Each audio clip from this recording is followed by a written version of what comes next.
হযরত ওমর ওই পুরুষ নামক যে মহিলাটা আমার কাছে রেখে গিয়েছিল, ওই ব্যক্তিটা একদম আমার সঙ্গে জিনা করে। যখন আমার সঙ্গে জিনা করেছে, জিনা করার পর অন্তরের ভিতরে আমার মনে হয়েছে, আরে আমি ইসলামিক মাইন্ডের একটা মেয়ে, আমি কোরআন মানি, হাদিস মানি, রাসূলের উপরে ঈমান আনয়ন করা আছে।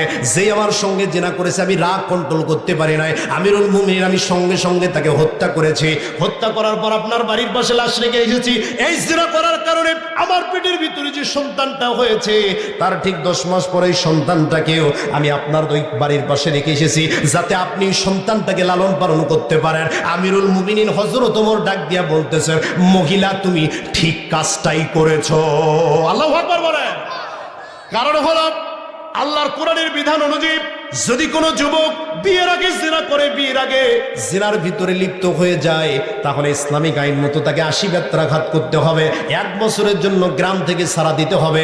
আর যদি কোনো পুরুষ অথবা মহিলা বিয়ের পরে জিনার ভিতরে লিপ্ত হয়, তাহলে তাকে রজম করতে হবে। রজম মানে হলো বুক পর্যন্ত মাটির ভিতরে দাবায়া উপরে পাথর মেরে নিক্ষেপ করতে হবে। আজকে স্বাধীনতার বয়স পেরিয়ে 54 আর 55 বছরে পা দিলাম। বাংলাদেশে যদি একটা জিনার বিচার বাইতুল মোকাররমের সামনে করা হতো, 53 বছর ধর্ষণ কমাতে লাগতো না, নারী নির্যাতন ইফটিজিং কমাতে 53 বছর আর 55 বছর লাগতো না।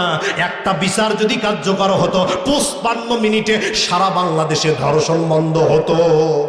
কথা বলেন ঠিক কিনা? 55 বছর লাগতো না, 55 মিনিটে সারা বাংলাদেশে ধর্ষণ বন্ধ হয়ে যেত, যদি একটা খালি বাইতুল মোকাররমের সামনে বিচার করতো। কথা বলেন ঠিক কিনা? প্রাণের ভাইরা আমার, যুবকদের এই জিনা আছে না নাই? কথা বলেন না কেন? যুবকদের বর্তমান যে অবস্থা, এই অবস্থার দিকে যদি আপনি একটু তাকান, যুবকদের কাজ আর কিছু নাই। এদের কাজ হচ্ছে সুন্দর একটা মোবাইল ফোন থাকবে, বাবার চাউল কিনে খাওয়ার টাকা নাই, ছেলের হাতে 20,000 টাকা দামি ফোন। এটা বর্তমান সমাজের বাস্তবতা। কথা বলেন না কেন? বাবার কিনে দেওয়ার সামর্থ্য নাই, ছেলের পকেটে 35,000 টাকা দামি, 40,000 টাকা দামি ফোন। শুধুমাত্র তাই নয় প্রাণের ভাইরা আমার, আমি মসজিদ ইমামতি করি বাইতুল ফালা, পাখেরা বাইতুল ফালা কেন্দ্র জামে মসজিদ। ওই মসজিদের একজন মুসল্লি কেবল পড়ে ইন্টার ফার্স্ট ইয়ারে। ওই যুবক আমাকে এসে ডাক দিয়ে বলতেছেন, হুজুর গত সপ্তাহে 35,000 টাকা দিয়ে ফোন কিনছি। কয় হাজার? একটু জোরে বলেন, কয় হাজার? 35,000 টাকা দিয়ে ফোন কিনছে। আমি মনে মনে চিন্তা করলাম, আল্লাহ, এর তো বাবার 35,000 টাকা দামি ফোন কিনে দেওয়ার সামর্থ্য নাই। বললাম, কেমনে কিনছো? ডাক দিয়ে বলতেছেন, হুজুর সে শরমের কথা আর বলেন না, রাজমিস্ত্রির কাজ করতে গিয়েছিলাম সাইটে, ওই 1 মাস কাজ করে যা টাকা পেয়েছি ওই টাকা দিয়ে ফোন কিনেছি। এমন আছে না নাই? বাবাই যদি কাজের কথা বলে কাজ করে না, আর মোবাইল কেনার জন্য কামলা দেয়। কথা কন নাকি আপনারা? প্রাণের ভাইরা আমার, চিন্তা করি একটা বিষয়, আমরা বক্তা মানুষ ভাঙ্গা চুরে একটা মোবাইল ব্যবহার করে এই 35,000 40,000 টাকা দামি আর ফোনের কাজটা কি? একটা ছেলে কেবল ইন্টার ফার্স্ট ইয়ারে পড়ে অথবা ইন্টার সেকেন্ড ইয়ারে পড়ে, এর ফোনের কাজটা কি? এর কোনো ফোনের কাজ নাই। এর ফোনের কাজ হলো একটাই, সুন্দর করে ছবি ছাড়া আর সুন্দর সুন্দর ক্যাপশন দিয়ে ফেসবুকে ছাড়া, স্টোরিতে ছাড়া। এর কারণ হলো যত ছবি ছাড়তে পারবে ফিল্টার মেরে, তত লাইক কমেন্ট আসবে আর মেয়ে ফলোয়ার বেড়ে যাবে। কথা বলেন না কেন? কতক যুবক আবার আছে গার্লস স্কুলের সামনে দাঁড়িয়ে থাকে, আছে না নাই? যখন গার্লস স্কুল ছুটি দেয় অথবা গার্লস স্কুলে যখন মেয়েরা যায়, ওখানে মোটরসাইকেল নিয়ে দাঁড়িয়ে থাকে। এর কাজ হলো খালি একবার ওই মুড়ে যায় আর একবার এই মুড়ে আসে। কথা বলেন ঠিক কিনা? প্রাণের ভাইরা আমার, বর্তমান যুবকদের অবস্থা হলো এই, এরা এমন ভাবে মেয়ের পিছনে আসক্ত, মনে করে হারে একটা মেয়ে মনে হয় জীবনের সব, একটা মেয়েকে যদি না পাই পুরো জীবনটাই লস। কথা বলেন না কেন আপনারা? বর্তমান সমাজের যুবকের বাস্তবতা হচ্ছে এটা। প্রাণের ভাইরা আমার, একটু খেয়াল করেন, যুবক ভাইরা, আল্লাহ রাব্বুল আলামিন আপনাকে যৌবনকাল দিয়েছেন। মারা যাওয়ার সঙ্গে সঙ্গে প্রশ্ন করা হবে, এই যৌবনকাল কোন মেয়ের পেছনে কাটিয়েছ? যৌবনকাল কি ইবাদত করে কাটিয়েছ, নাকি যৌবনকালটা মেয়ের পিছনে পিছনে ঘুরেছ? যুবক ভাইরা আমার, তোমার মতো কত যুবক রোড অ্যাক্সিডেন্ট করে মারা যায়। আহারে, সেই নভেম্বরের প্রথম থেকে আলোচনা শুরু করে আজকে 47 না 48 নাম্বার স্টেজ আমার এইটা। প্রতিদিন মাহফিল, কত মানুষকে নিজ হাতে দাফন করলাম, কত মানুষকে নিজ হাতে কাফন পরালাম। প্রাণের ভাইরা আমার, কত মানুষকে নিজ হাতে কবরের ভিতরে শোয়া মুখটা কেবলামুখ করে দিয়েছি। আহারে, মানুষগুলো যুবক মনে করে না, অনুধাবন করে না। তোমার মতো কত যুবক রোড অ্যাক্সিডেন্টে মারা যায়, তোমার মতো কত যুবক হার্ট স্ট্রোক করে মারা যায়। আমাদের বক্তা ইব্রাহিম খলিল রহমানি রংপুরে ভাই 21 তারিখে মাহফিল আছে ওনার সঙ্গে, ওই ভাই দ্বিতীয় বক্তা ছিল। গতকালের আগের দিন শুনলাম 12টা 45 মিনিটে হার্ট স্ট্রোক করে মারা গেছে। আপনাকে আমি কি দিয়ে বোঝাই?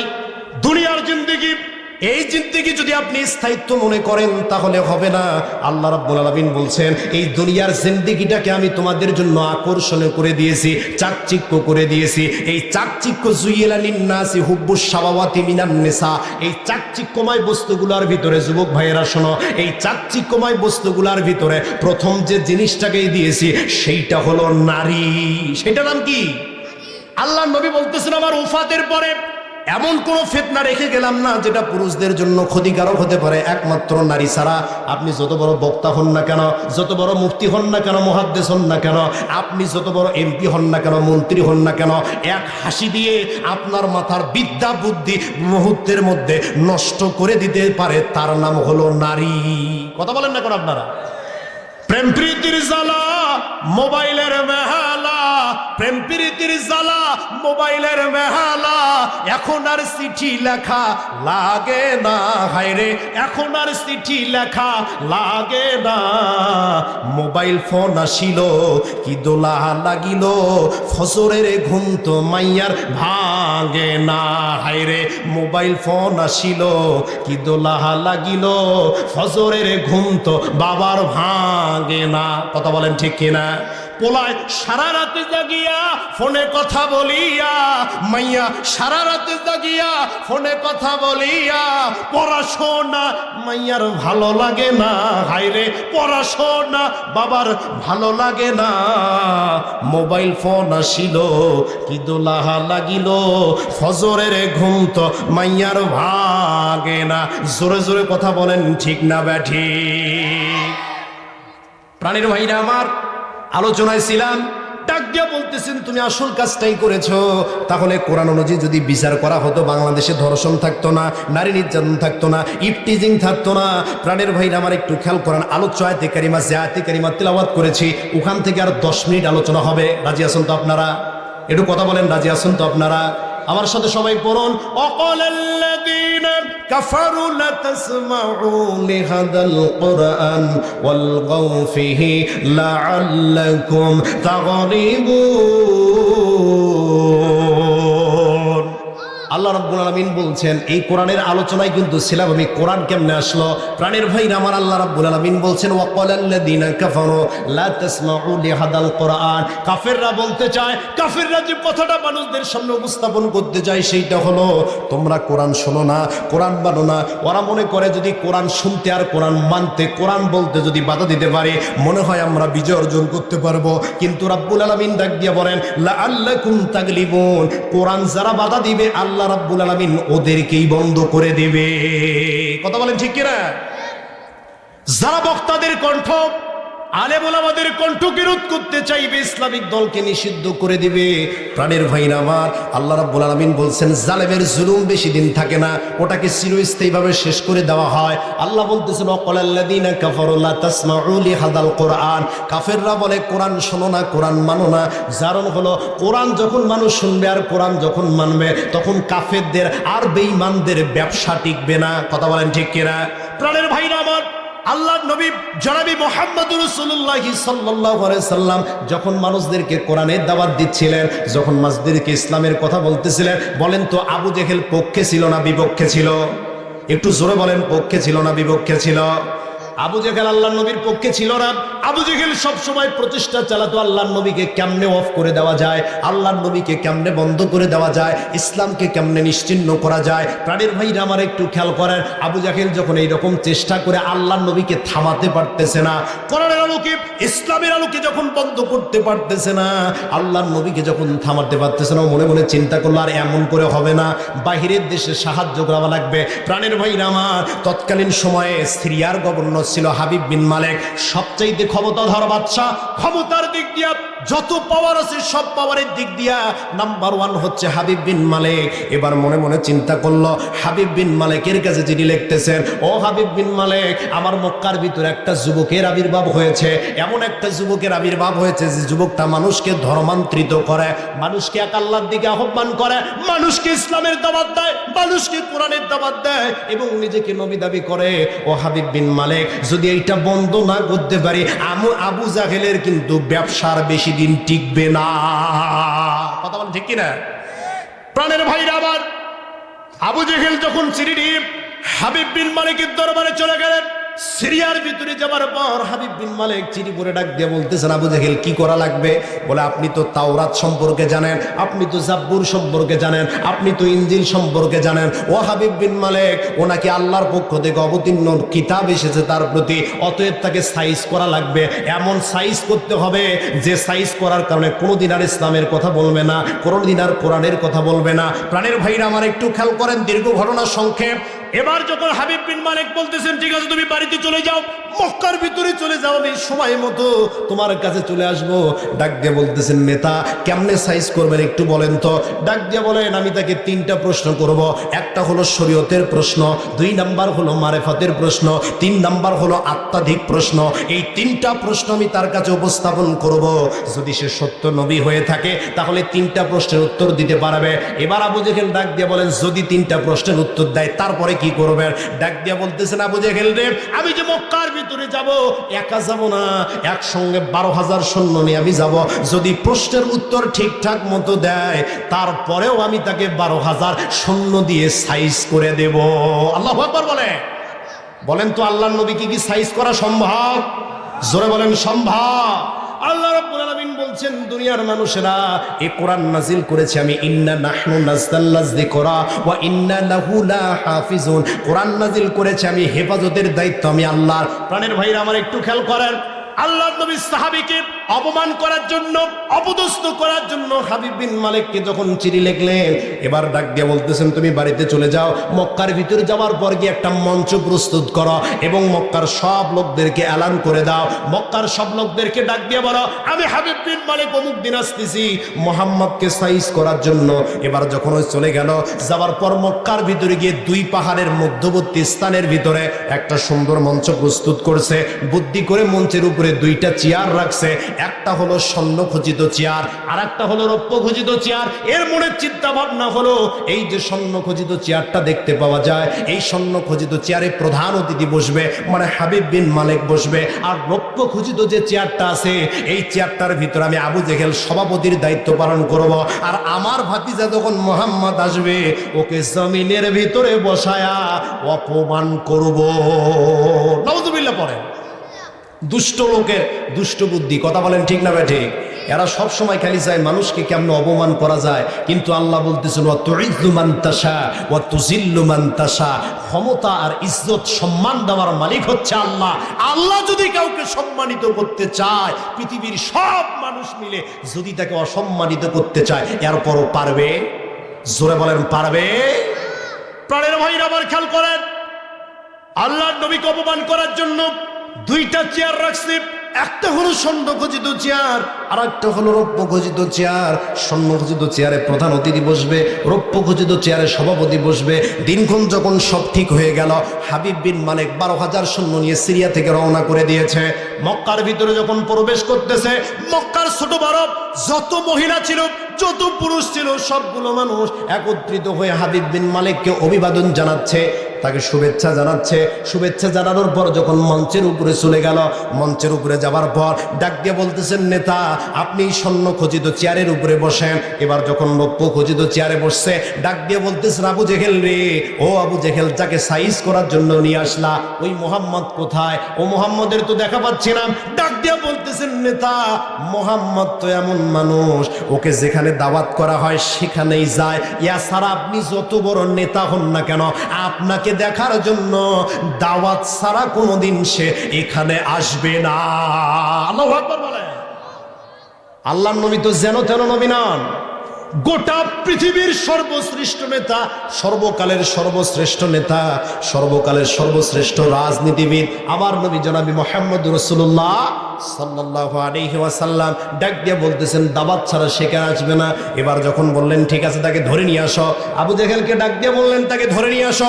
আবু জেহেল ডাক দিয়ে বলতেছেন, নেতা আপনার কি মাথা খারাপ হয়ে গেছে নাকি? আমি যদি আবু জেহেলকে ধরে নিয়ে এসে আপনার হাতে তুলে দেই, ও তো আমারই ভাতিজা। আপনি যদি এখন এখানে সাইজ করেন, আপনি সিরিয়া যাওয়ার পরে মক্কার লোকেরা আমাকে সাইজ করবে। কথা বলেন ঠিক কিনা? কারণ হলো এখানে প্রত্যেকটা মানুষ তাকে ভালোবাসে, প্রত্যেকটা মানুষ তাকে মহব্বত করে।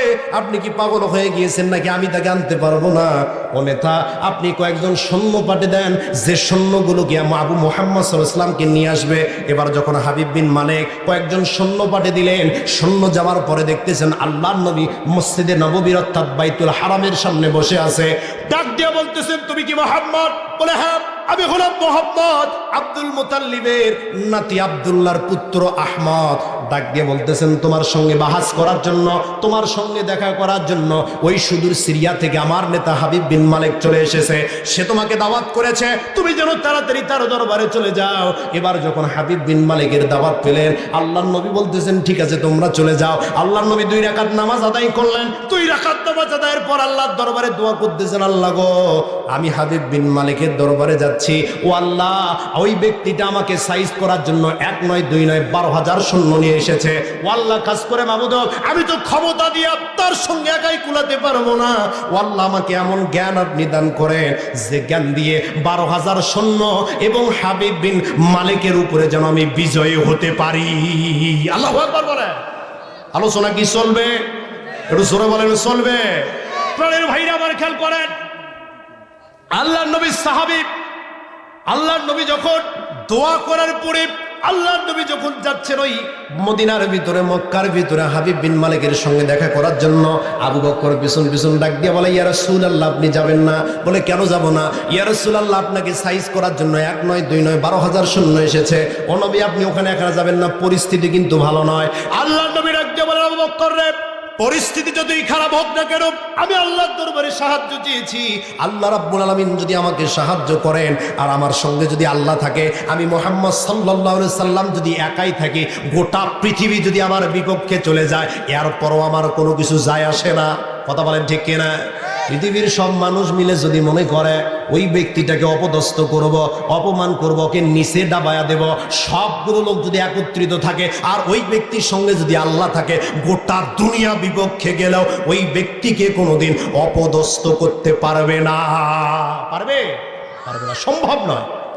প্রাণের ভাইরা আমার, আল্লাহর নবী ডাক দিয়ে বলে, আবু বকর, আমার সঙ্গে আমার আল্লাহ আছে। তুমি যে চিন্তা করতেছো, চিন্তা করার কোনো কারণ নাই, টেনশন করার কোনো কারণ নাই। মুমিন যদি আল্লাহর উপরে ভরসা করে, এই মুমিন আল্লাহর উপরে ভরসা করার কারণে আল্লাহ সব রকমের সাহায্য করে থাকেন। প্রাণের ভাইরা আমার খেয়াল করেন, আল্লাহর নবী যখন ওই হাবিব বিন মালিকের সঙ্গে দেখা করার জন্য যাচ্ছেন, মক্কার সবগুলো লোক আল্লাহর নবীকে দেখে অভিবাদন জানানো না, শুভেচ্ছা জানানো না, কিন্তু সে জায়গার ভিতরে একটা মৌন নীরবতা পালন হলো। কেমন মৌন নীরবতা? সবগুলো লোক চুপ করে আল্লাহর নবীর দিকে তাকিয়ে আছেন। আহারে, আমাদের আল আমিন আসতেছে, আমাদের নবী আসতেছে। এই আল আমিন তো যেন তেন লোক নয়, আবার হাবিব বিন মালিকও যেন তেন লোক নয়। দুইজন তো সব দুইজন লোক। এও তাওরাত জাব্বুর ইনজিলের পারদর্শী হাবিব বিন মালিক, আর আল আমিন তো যেন তেন লোক নয়। ডাক দিয়ে বলতেছেন, ও হাবিব বিন মালিকের দরবারে যখন যাচ্ছে, সবগুলো লোক চুপ করে আছেন, আল্লাহর নবীর দিকে তাকিয়ে আছেন। এবার যখন আল্লাহর নবী জনাবি মুহাম্মদুর রাসূলুল্লাহ যাইতে যাইতে স্টেজের সামনে চলে গেছেন, স্টেজের সামনে যখন চলে গেছেন, আল্লাহর নবীর ওই চাঁদ মুখখানা দেখে, আল্লাহর নবীর সৌন্দর্য দেখে, আল্লাহর নবীর সুন্দর রূপ দেখে, ওই হাবিব বিন মালিক আল্লাহর নবীকে দেখে নিশ্চিয়াত থেকে দাঁড়িয়ে গেছে।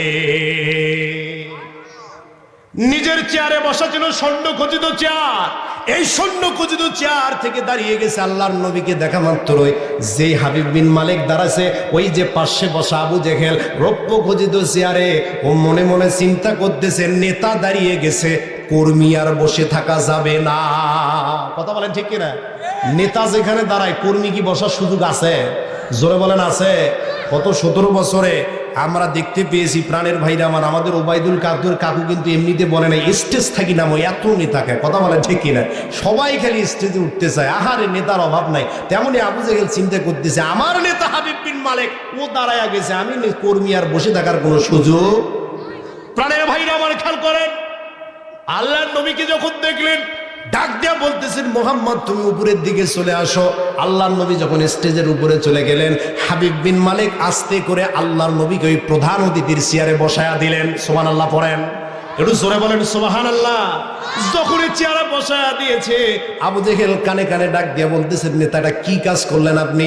আমি তো চিন্তা করেছিলাম মোহাম্মদকে ওই জমিনের ভিতরে বসাবো, আর আমরা দুইজন চেয়ারে থাকবো, অপমান করবো, অপদস্থ করবো।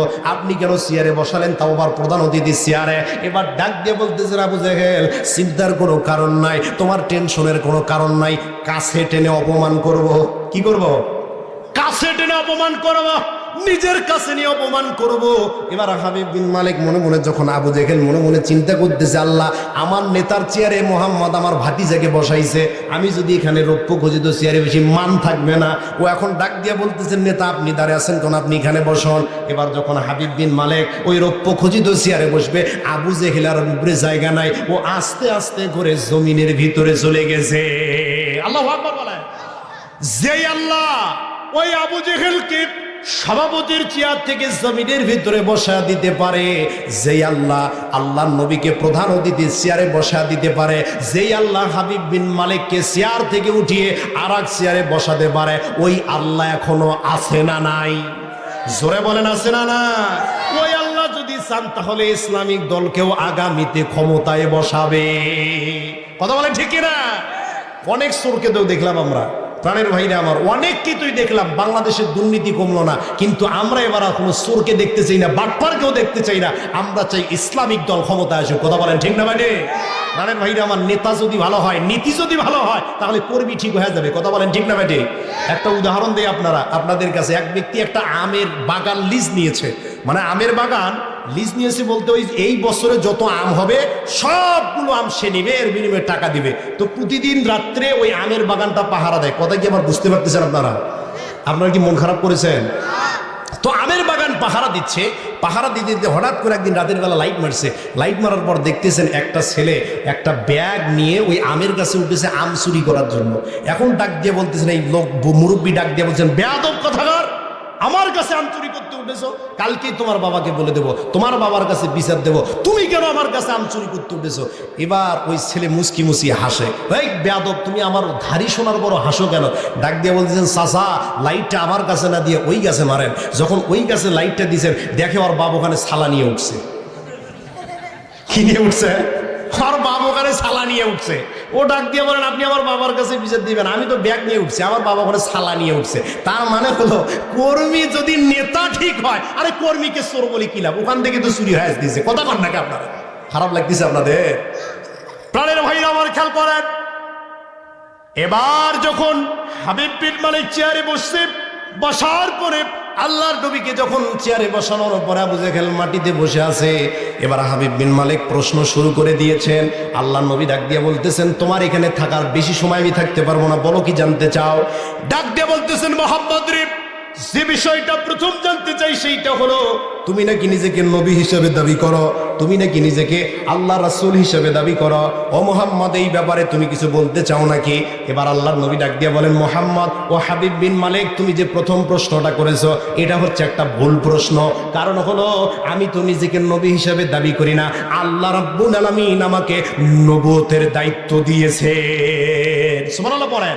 আল্লাহ রাব্বুল আলামিন বলছেন, মা কানা মুহাম্মাদুন আবা আহাদিম মির রিজালিকুম ওয়ালাকিন রাসূলুল্লাহি ওয়া খাতামান নাবিয়্যিন। আল্লাহ রাব্বুল আলামিন কোরআনে স্পষ্ট জানিয়ে দিয়েছেন, মাকানা মুহাম্মদ আবা হাদিম মির রিজালিকুম, মুহাম্মদ সাল্লাল্লাহু আলাইহি সাল্লাম তোমাদের কোনো পুরুষের পিতা নন, বরং তিনি আল্লাহর পক্ষ থেকে রাসূল এবং সর্বশেষ নবী। তার জন্য তারপরে আর কোনো নবী আসবে না, তার মাধ্যমে নবুয়তের দরজা বন্ধ করে দেওয়া হয়েছে। ও হাবিব বিন মালিক, আমি তো নিজেকে নবী হিসেবে দাবি করি নাই, আল্লাহ রাব্বুল আলামিন আমাকে নবুয়তের দায়িত্ব দিয়েছেন। প্রাণের ভাইরা আমার, একটু খেয়াল করেন। এবার ডাক দিয়ে বলতেছেন, তোমাকে তিনটা প্রশ্ন করব। নাম্বার 1 হচ্ছে শরীয়ত থেকে একটা প্রশ্ন করব, 2 নাম্বার হচ্ছে মারেফাত থেকে একটা প্রশ্ন করব, 3 নাম্বার হচ্ছে তোমাকে আত্মাদিক একটা প্রশ্ন করব। যদি তুমি সত্য নবী হয়ে থাকো তাহলে প্রশ্নের উত্তরগুলো দাও। আল্লাহর নবী বলতেছেন, বলো বলো কি প্রশ্ন তুমি করতে চাও, খুলে বলো।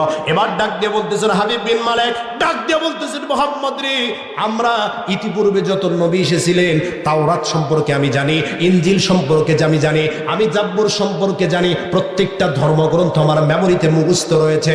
ও মুহাম্মদ, বলো তো যে নবীগুলোকে আল্লাহ রাব্বুল আলামিন পাঠালেন তাদের প্রত্যেকটা নবীকে আল্লাহ রাব্বুল আলামিন আল্লাহর পরিচয় জানিয়ে দিয়েছেন। আমি তোমার কাছে আল্লাহর পরিচয় জানতে চাই, প্রভুর পরিচয় জানতে চাই, তুমি যে রবের দাওয়াত দিচ্ছ তার পরিচয় জানতে চাই। এই প্রশ্ন যখন হাবিব বিন মালিক আল্লাহর নবীর কাছে উপস্থাপন করেছে, আল্লাহর নবী ডাক দিয়া বলে, আল্লাহর নবী তখন কোরআনুল কারীমের ছোট্ট একটা সূরা, সূরা ইখলাস পারেন তো আপনারা? যারা নামাজ পড়ে, প্রতিনিয়ত নামাজ পড়ে, তাদের এই সূরাটা মুখস্থ। এবার আল্লাহর নবী জনাবি মুহাম্মদুর রাসূলুল্লাহ সাল্লাল্লাহু আলাইহি সাল্লাম আল্লাহর পরিচয় দিচ্ছেন। আমার সাথে সবাই পড়ুন, কুল হু আল্লাহু আহাদ আল্লাহুস সামাদ লাম ইয়ালিদ ওয়া লাম ইউলাদ ওয়া লাম ইয়াকুল লাহু কুফুয়ান আহাদ। আল্লাহু আকবার বলে, নারে তাকবীর, লিল্লাহি তাকবীর। প্রধান বক্তার আগমন, প্রধান বক্তার আগমন।